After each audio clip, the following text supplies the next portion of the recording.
Two things stand out in South Australia: wheat and wind. The former sustains the economy, the latter provides the power.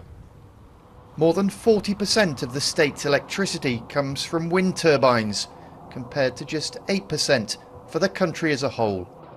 The distribution of wind varies a lot from place to place, but South Australia does have a very high proportion of good quality wind resource, and that's because we basically get the wind blowing off of the Antarctica, comes up and we're in the southern part of the ocean. But Victoria also has good locations, as do parts of Western Australia, but certainly South Australia does have among the best resources in the country.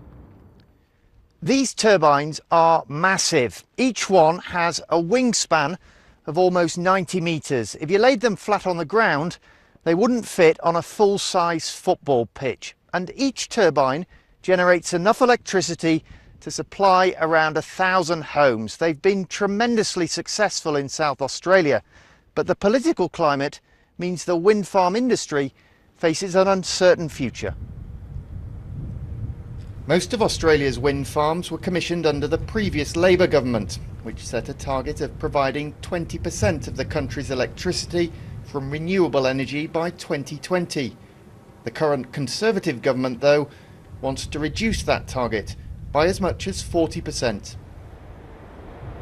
The government has been much more supportive of Australia's traditional energy sources, such as coal.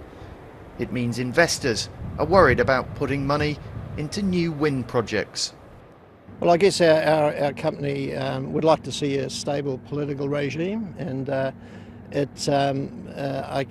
I guess what we see is the current government struggling to actually provide that. We'd like to sort of see some developments along those lines that give a very strong indication that renewables are a favourable option to invest in. There is certainly no shortage of wind-swept space in this vast land. South Australia could provide a model for the rest of the country.